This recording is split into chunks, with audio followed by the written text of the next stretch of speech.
Out here at the NFL Scouting Combine with the NFL Network's lead draft analyst, Daniel Jeremiah. You can follow him on Twitter or Instagram at MoveTheSticks. I've been tuning into the podcast, watching the mock drafts, and 2.0 just came out.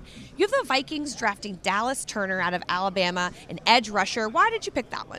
Well, to me, look, it's no secret, with who's going to probably be leaving the building and what the need is there at the edge rusher position. Dallas Turner, to me, is the best one of the bunch. When you look at the different things he can do with speed and power, but then also to be able to bend, I think that's kind of the difference with him maybe than the other two guys. I think there's really three guys with Latu from UCLA, as well as Jared Verse from Florida State. But I think he combines the most skills to be able to get to the quarterback, and I think it'd be a fit. Because the Vikings are at pick number 11, they're able to get a premium position, maybe the first edge rusher off the board. Is that how you see that playing out? Is that why you chose Turner? Yeah, I think if you look at having different needs in a draft, then you have to say, okay, what's the package of players I can get depending on what position I go first. And when I look at the second round, edge rushers, I think it falls off a cliff. So if you've got a chance to get one there at 11, you get one, and then you can address some of the other needs and other holes on your roster the rest of the draft. So the Vikings do have a second-round draft pick, but no third-round draft pick. So they'll have to wait a little while to get somebody after, their day 2 pick. Yeah. What position of value can you get in the second round of this season's draft that you think might be a Vikings need?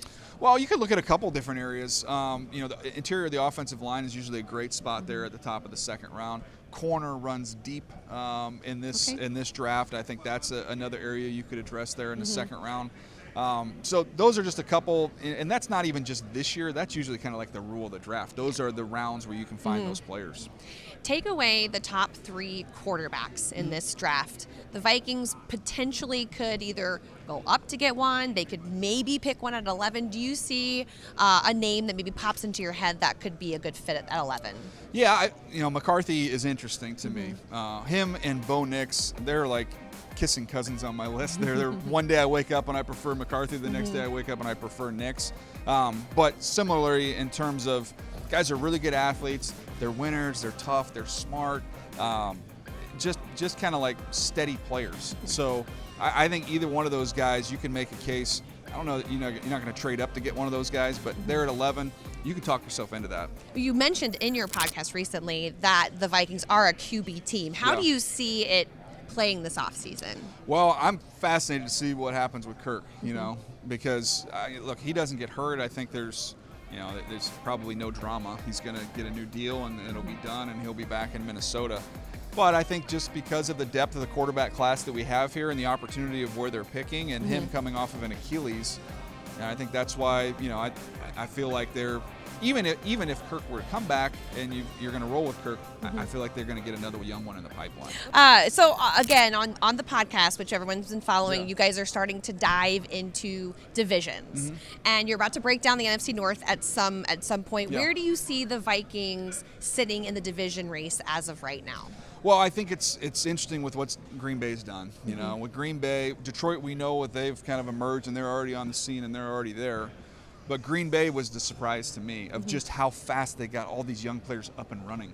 So if you're kind of stacking it up, I'd say you're probably third right now with just the emergence of Jordan Love along with all these other young players that they've got onto the field.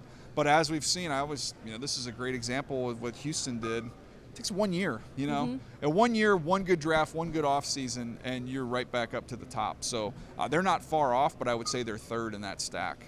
Okay, well, the Scouting Combine begins on Thursday. Of course, you can watch Daniel Jeremiah and the rest of the NFL Network's coverage Thursday, Friday, beginning at 2 p.m. Central Time and 12 p.m. Saturday and Sunday. I knew the time changed, and I was trying to go from Eastern to Central. You did the conversion. I was trying, yeah. Sometimes it's hard when you're trying to go from Central to Eastern, but you can watch him on the NFL Network all weekend long here at the NFL Scouting Combine. Thank you so much, Daniel. Appreciate your time.